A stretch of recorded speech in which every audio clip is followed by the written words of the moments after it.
जय बालाजी दोस्तों, आपका राजनीतिक टॉक के चैनल में स्वागत करता हूं।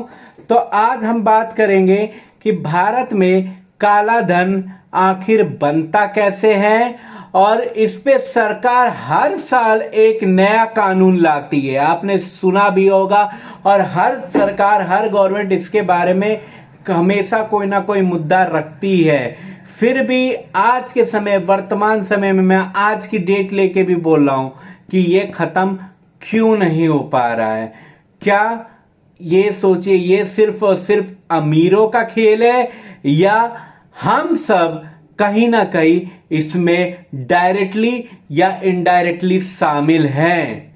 ये आप बताइए, सोचिए, क्या हम शामिल हैं इसमें? 2 सेकंड लेके ही सोचिए। तो आज हम यही समझेंगे इसके बारे में, क्योंकि आज हम समझेंगे ब्लैक मनी का पूरा सच। क्या है ब्लैक मनी, कैसे बनता है और क्यों भारत में इसे सबसे बड़ी आर्थिक समस्याओं में से एक माना जाता है।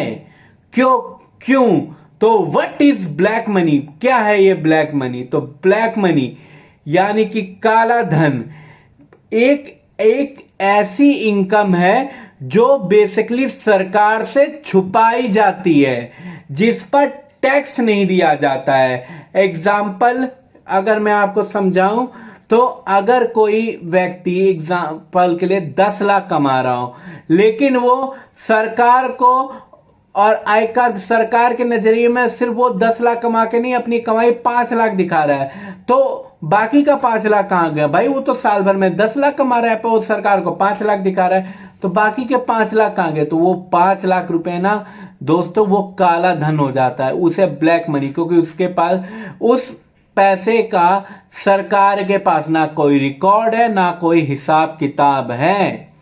और इसी बदौलत हमारा ब्लैक मनी एक तरीके से क्रिएटेड होता है। और इसका ब्लैक मनी का सबसे कॉमन तरीका बताऊं क्या है? सबसे कॉमन जो हर व्यक्ति करता है, वो अपनी इनकम छुपाता है। सबसे कॉमन तरीका है ब्लैक मनी का, काला धन का सबसे कॉमन इनकम छुपाने के लिए वो क्या क्या तरीका पाता है? सबसे पहले वो फेक बिल्स बनवाता है और डबल अकाउंटिंग कराता है, मतलब सेम ही चीज की डबल अकाउंटिंग कराता है कि अपने खर्चे ज्यादा बढ़ा सके और अपनी कमाई वो कम दिखा सकते। यही उसकी बेसिकली कैश इकोनॉमी भी है, क्योंकि वो कैश इकोनॉमी, क्योंकि देखो सरकार क्यों ज्यादातर सरकार प्रयासरत में रहती है कि ऑनलाइन ट्रांजैक्शन हो, क्योंकि ऑनलाइन ट्रांजैक्शन के द्वारा सरकार के पास उसका रिकॉर्ड रहता है, क्योंकि कार्ड स्वाइप मशीन से या ऑनलाइन यूपीआई के पेमेंट में उनके पास, गवर्नमेंट के पास रिकॉर्ड रहता है, तथा उसकी जीएसटी और सीजीएसटी, सेंट्रल गवर्नमेंट जीएसटी और स्टेट गवर्नमेंट जीएसटी लगती है। पर जो बेसिकली जिनको काला धन कमाना हो, वो क्या करते हैं? वो कैश में डील के में ज्यादा बिलीव रखते हैं, क्योंकि कैश की डील का कोई रिकॉर्ड नहीं होता है। और ये सबसे बड़ा कैश की डीलिंग कहां होती है? रियल एस्टेट में। रियल एस्टेट में सबसे ज्यादा कैश की डीलिंग होती है, और यही कारण है कि लोग बेनामी संपत्ति खरीद लेते हैं, किसी और के नाम पे जमीन खरीद लेते हैं, अपनी आय बचा के बेनामी नाम पे संपत्ति का, अपनी मम्मी, अपने भाई, अपने रिश्तेदारों के सामने, माँ बाप के नाम पे जमीन खरीद लेंगे या किसी रिश्तेदारों के नाम पे खरीद लेंगे, क्योंकि सरकार तो उनकी आय पूछेगी, माँ बाप की तो पूछेगी नहीं। तो ऐसे करते हैं वो काला धन का इजाद। दूसरा, सबसे पहले काला धन कैसे अपना काले धन को व्हाइट करते हैं और कैसे वो काला धन बनाते हैं? हवाला आपने सुना होगा। हवाला क्या होता है? हवाला बेसिकली एक इलीगल नेटवर्क है जो बिना बैंक के पैसा विदेश भेजता है। यहाँ पे कुछ हवाले के पैसे में कुछ ऐसे दलाल होते हैं, वो आपसे पैसा लेंगे, अपना कमीशन काटेंगे और वो वहां पे विदेशों में खाता आपका खुलवा देंगे और कमीशन काट के विदेशों अकाउंट में उनकी सेटिंग के द्वारा पैसे जमा कर देते हैं।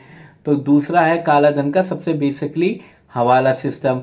तीसरा है कि बेनामी प्रॉपर्टी। तो मैंने आपको बता दी कि प्रॉपर्टी किसी और के नाम, और इन्वेस्टिगेशन से हम बच गए भैया।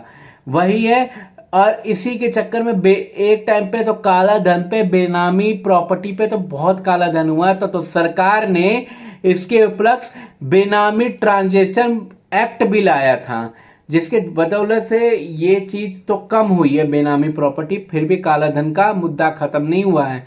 क्योंकि ब्लैक मनी क्यों है, क्योंकि क्यों बनता है हमें इतना काला धन, हम ये जाने। तो सबसे बेसिकली ब्लैक मनी रखने वालों का एक ये कहना है कि भारत में, कहना क्या है, मतलब लोगों का एक मानना है कि बस जो मानते हैं कि हम ब्लैक मनी इसलिए कहते हैं कि इंडिया में हाई टैक्स रेट है। और हाई टैक्स है मतलब वो उनका कहना है कि टैक्स इंडिया में ज्यादा लगता है। और दूसरा तो सबको पता है कि भारत में करप्शन सिस्टम हो रखा है। हमारा सिस्टम ही करप्ट है कि मतलब सिस्टम जितना टाइट कानून बना ले, ठीक है, जितना भी टाइट कानून सिस्टम बना ले, उसको निकालने का तरीका ढूंढ ही लिया जाता है। मतलब जुगाड़ कर ही ना ही करना है। इंडिया अपना जुगाड़ में सबसे नंबर 1 है। तो करप्शन सिस्टम, वही सिस्टम कानून बनाएगा, वही सिस्टम जुगाड़ लगाए। तो एक करप्ट सिस्टम है हमारे बेसिकली, क्योंकि वो ऊपर का अधिकारी भी ज्यादातर घूसखोरी निकलेगा। हालांकि ईमानदार भी है पर घूसखोर ज्यादा है, और इसकी वजह से हमारा सबसे बड़ा नुकसान होता है। और जो हमारे कानून में है ना, वो कानून में बहुत बड़ा लूप होल्स है, बहुत बड़ा छिद्र है। इसके उपलक्ष्य कोई सख्त कानून नहीं बना। और काले धन के उपलक्ष्य हमारी तो यही मांग रहती है कि कोई सख्त कानून बने, क्योंकि हमारा ये माइंड ही हो गया है कि टैक्स बचाना है और इसके लिए जितने स्मार्टनेस तरीके करने हमें करना है। हमें सरकार को पूरा टैक्स देना ही नहीं है। और इसी की वजह से जब समाज खुद चीटिंग को नॉर्मल मान ले, तो प्रॉब्लम सिर्फ कानून नहीं है। जो मतलब हम छोटी मोटी चीटिंग कर देते हैं, ये तो नॉर्मल चीज है। चीटिंग छोटी हो या बड़ी हो, चीटिंग ही होती है। और इसी के बदौलत सरकार को टैक्स नहीं मिलता, और क्या होती है, डेवलपमेंट स्लो होती है, और अमीर होता जाता है, और गरीब होता जाता है। क्योंकि ब्लैक मनी एक इलीगल सिस्टम का फ्यूल है, जो सिर्फ और सिर्फ पैसा नहीं बल्कि पूरे सिस्टम को अंदर से खोखला कर देता है। और सरकार ने तो उस पर कई प्रयास भी कर लिए। सबसे पहला प्रयास तो सबसे बड़ा डिमोनेटाइजेशन लाया। नोटबंदी के थ्रू जो काला धन छुपा रखा था, दीवारों में टाल रखा था, उसको रद्द किया। डिजिटल पेमेंट्स को पुश कर रहे हैं कि यूपीआई लगाए, लोग कार्ड का प्रयोग ज्यादा करें, और स्ट्रिक्ट लॉस भी बनाए हैं। सरकार ने तो कोशिश की, लेकिन क्या ये पूरी तरह से सफल हो पाया? क्योंकि इसका रियलिटी चेक है यही है कि जो लॉ अलोन है, वो जो कानून है वो एनफ नहीं है। उस पर और भी कानून सख्त बनाने चाहिए। और लूप होल्स अभी भी है, और पब्लिक की जो माइंड में इशू है, जो छोटी मोटी चीटिंग को गलत नहीं मानती है, उनके दिमाग में ये डालना पड़ेगा कि छोटी चीटिंग भी चीटिंग ही होती है। जापान इसलिए आ गया क्योंकि जापान के लोग बेसिकली ये नहीं कि बड़े घोटाले जोड़ते हैं, वो अगर छोटी चीटिंग को भी उतना ही गहन कानून अपराध मानते हैं जितना वो बड़ी चीटिंग को मानते हैं। तो जब तक हम शॉर्टकट ढूंढते रहेंगे, ब्लैक मनी खत्म नहीं होगा। और इसका सबसे महत्वपूर्ण कारण और निर्णय और निष्कर्ष यही है कि ब्लैक मनी सिर्फ और सिर्फ अमीरों की समस्या नहीं है, ये पूरे देश की समस्या है। और इसका सलूशन सिर्फ और सिर्फ सरकार को नहीं निकालना चाहिए, इसका सलूशन हमें को भी निकालना चाहिए। क्योंकि आज के टाइम पे ब्लैक मनी हमारे बिहेवियर में छिपा हुआ है, हमारे व्यवहार में छिपा हुआ है। हम कहीं भी जाते हैं, अपना टैक्स बचाने के चक्कर में कई बार हम पक्का बिल भी नहीं लेते। वो हमारी सबसे बड़ी खामी है।